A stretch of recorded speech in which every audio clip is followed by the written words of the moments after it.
Hello, everyone, and welcome back to another episode of the Chronic Fatigue and Burnout Recovery Podcast. Today, I wanted to talk a little bit about pacing, specifically why pacing matters, why it is important in your chronic fatigue journey or chronic illness journey, and I guess also just talking about some of the patterns that I'm seeing with clients as they're working on their pacing, things we do with our clients to help them pace better, and just some overall considerations when it comes to optimizing your pacing, especially if you're a woman and you have a menstrual cycle. Sometimes we need to adjust our pacing around our cycle as well. So this is just a general discussion on pacing. And even if you feel like you already know about pacing, you already understand pacing, there might be some things that I share with you today that just maybe are or could create some little small changes in your daily routine that can really make a difference. I am a firm believer that pacing matters. We cannot out supplement, we cannot out meditate, we cannot outdo the need for pacing in any way. We need to make sure that we're pacing properly. So maybe a good place to start is to just talk about what pacing is exactly. And pacing ultimately refers to managing one's time and energy, whether that's physical, mental, or emotional energy, throughout the day, using periods of activity and periods of rest. And contrary to what a lot of people think, pacing isn't only a concept for people with chronic illness. All human beings need to pace. I'm sure you know healthy, in air quotes, individuals in your life who are constantly burning the candle at both ends. They maybe have periods of exhaustion or periods of just needing to sleep more on the weekend, or they've got like some little health niggles. They're not necessarily chronically unwell. They're still quite functional in their lives. But actually, when you take a step back and you look, there are these boom and bust patterns that are appearing for them. And ultimately, all humans, if they want to be healthy and thrive, they need to pace, because everything in life has a rhythm. We've got night and dark, periods of more daytime activity and then periods of more rest at night. We've got seasons, summer when people are more out and about, and then winter when people retreat into their homes a little bit more. Life has a rhythm. Our nervous system moves through cycles of expansion and contraction every day. We're maybe expanding into joy or expanding into rest, or we're contracting into periods of activation or periods of stress. And then we overcome those stresses, and then we move back into more of a state of regulation again. And really, in life as a whole, we've become disconnected from this rhythm. And people with chronic illness specifically are more prone to getting stuck. So they become very stuck on or very stuck off, and that interferes with the ability to pace.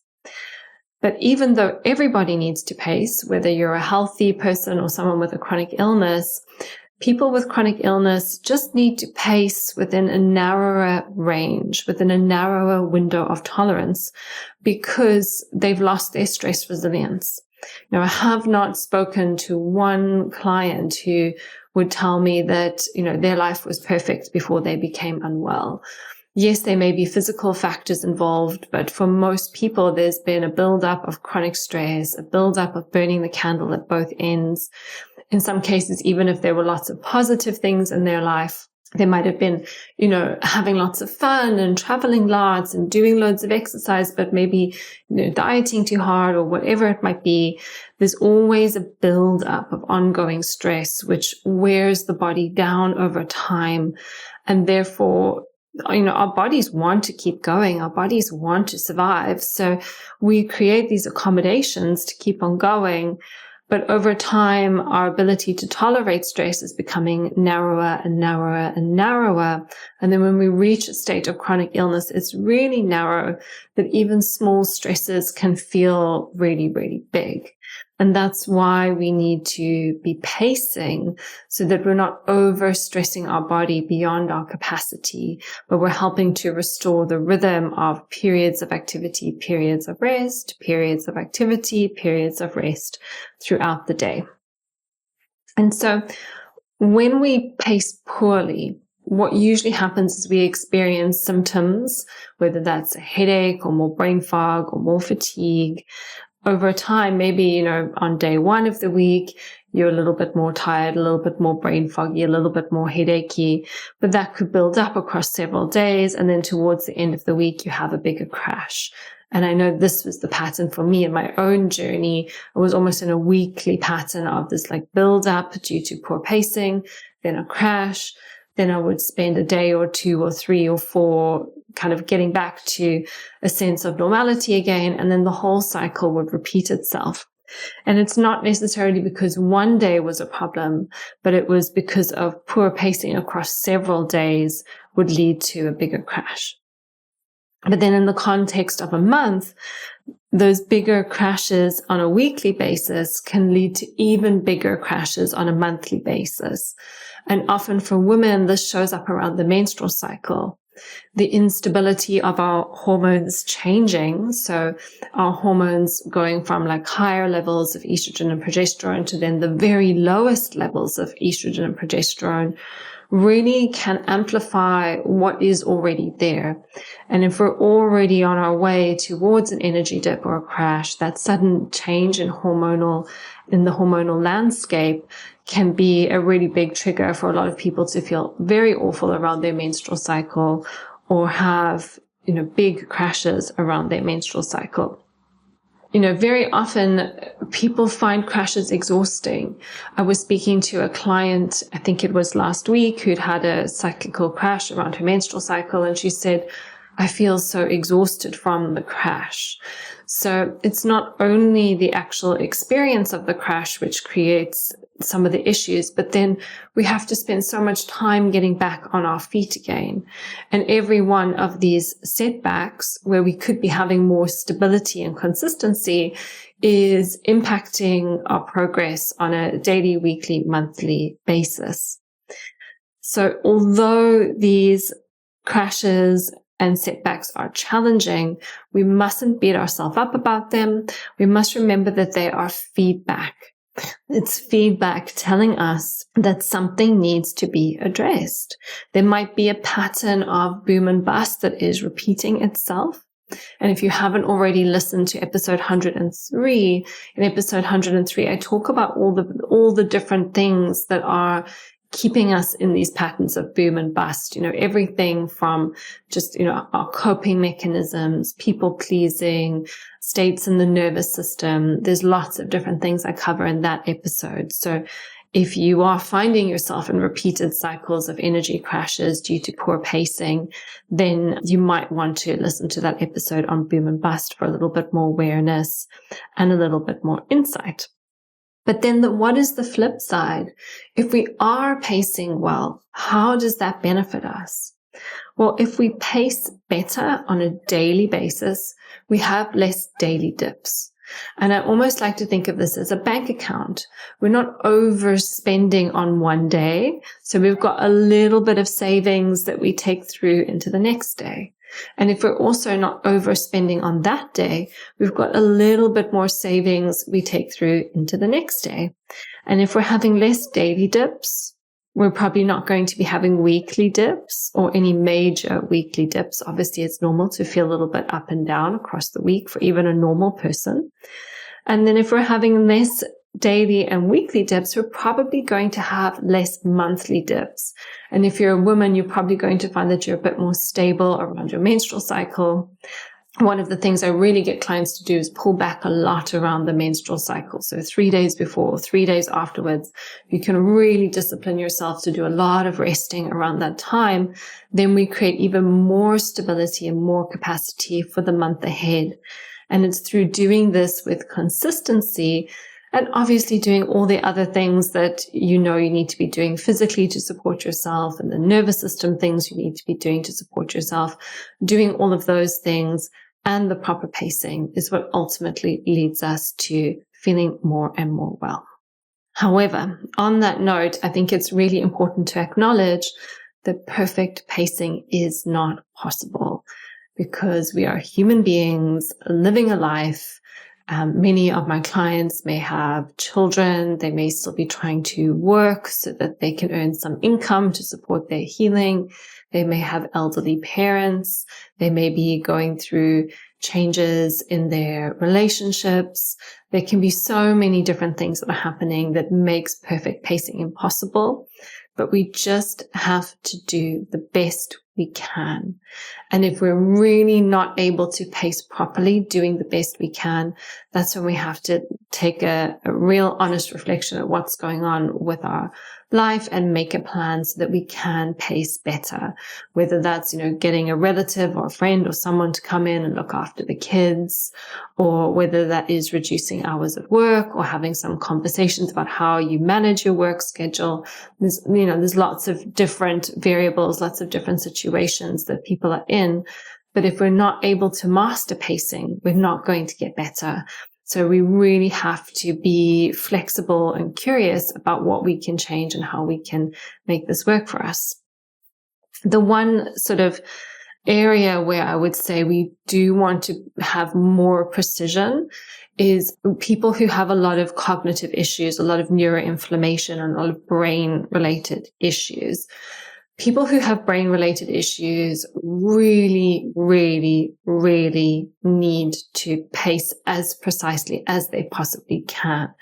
We know the pacing can't be perfect, but I really do encourage my clients with a lot of brain-related symptoms to pace as perfectly as they can, obviously without creating any shame or, beating themselves up when they can't.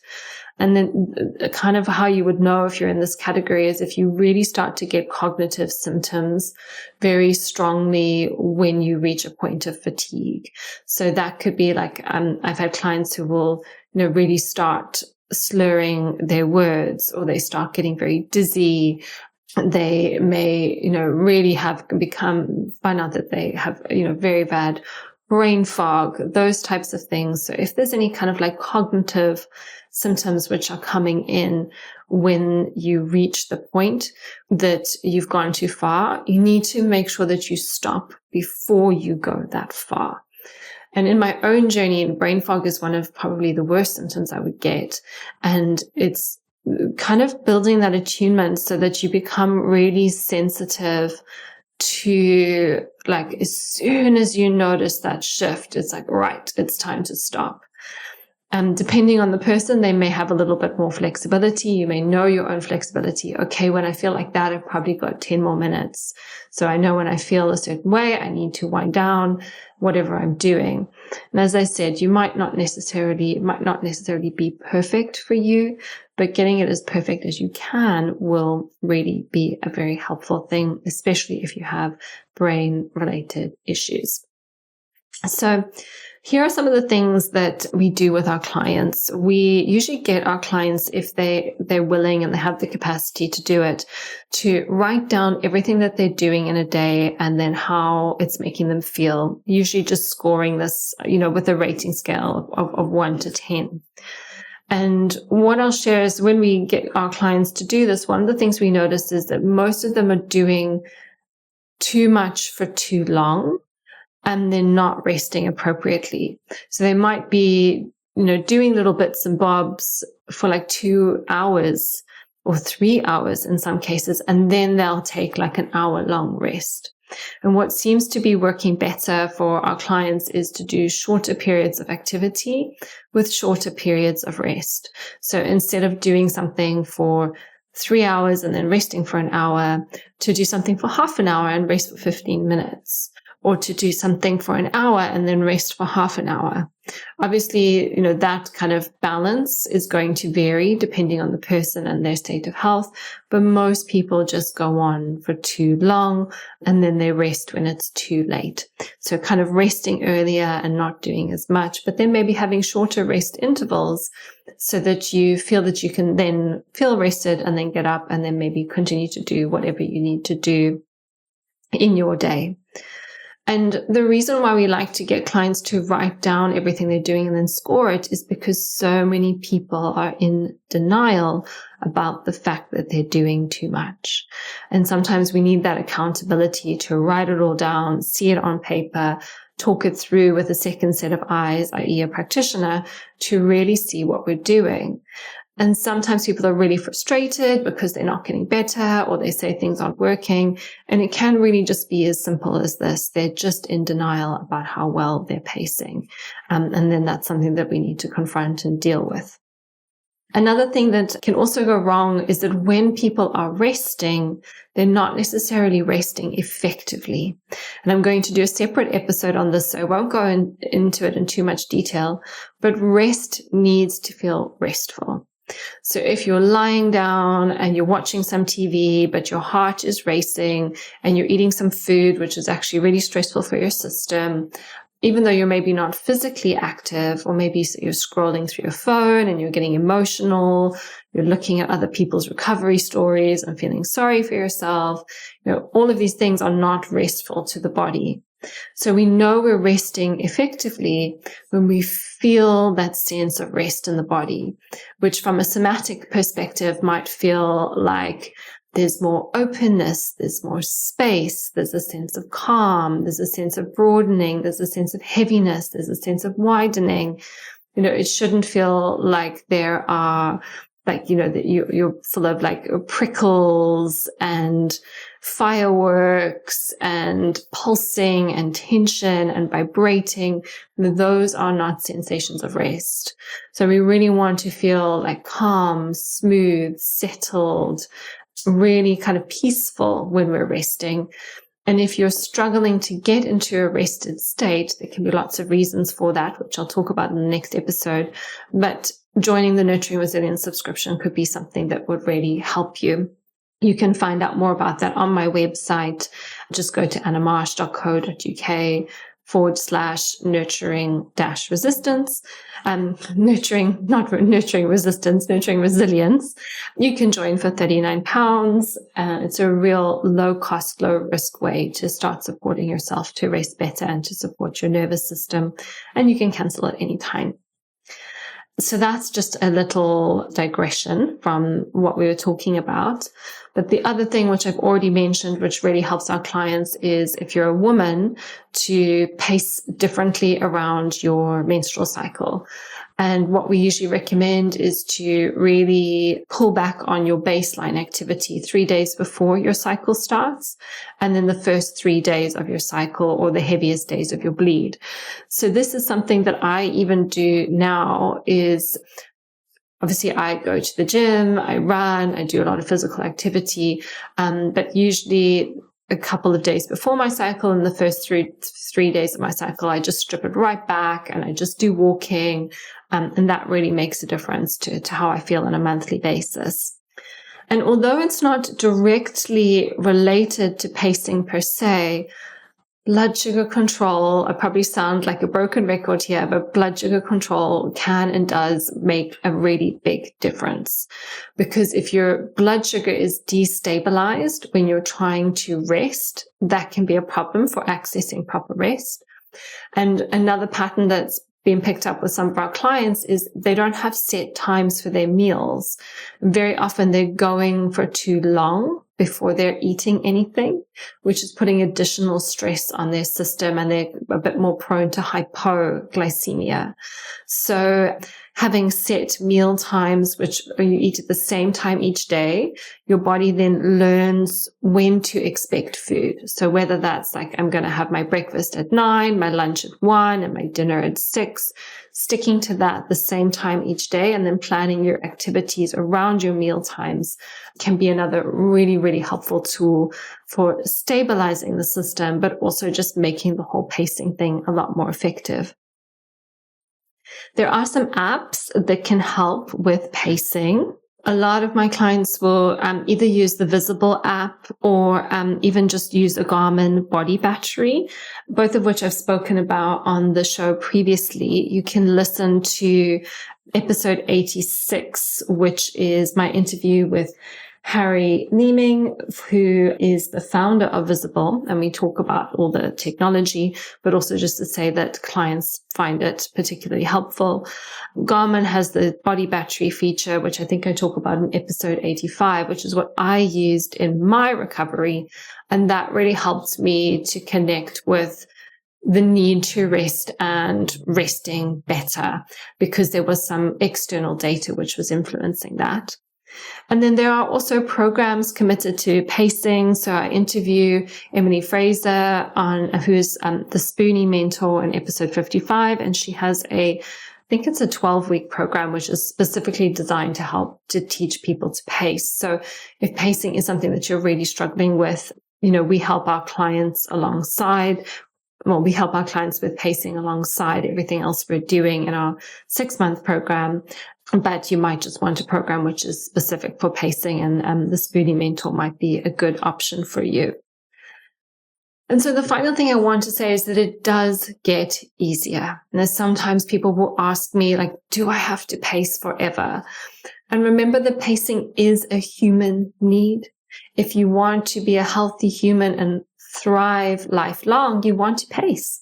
You want to have periods of activity and periods of rest in your life, and you want to avoid the boom and bust cycle. But it can be less precise as you grow your capacity and as you grow your stress resilience. So as you become more and more well, obviously your ability to do stuff becomes greater, and you need less rest off the back of that. So you can do more and rest less. That balance between work and rest will change over time. But there's also a bit more flexibility in the system, which means even if you overdo things, the crashes, the setbacks, the flares are not as bad. They're more tolerable. You can do more even when you are experiencing a setback. But there's also a little bit more flexibility. If you overdo things and you rest appropriately, you can kind of get back on track a little bit quicker.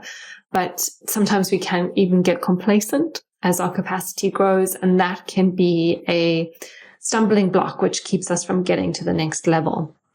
So if that's kind of where you are at the moment, you're sort of at a good level, but you can't get past it, maybe there's an opportunity here just to think about, well, maybe have you got a little bit complacent with the need to pace, and a little bit more discipline and precision and refinement could be the thing that you need to get you further along in your journey. Because remember, the more good days we have, the more good days we have.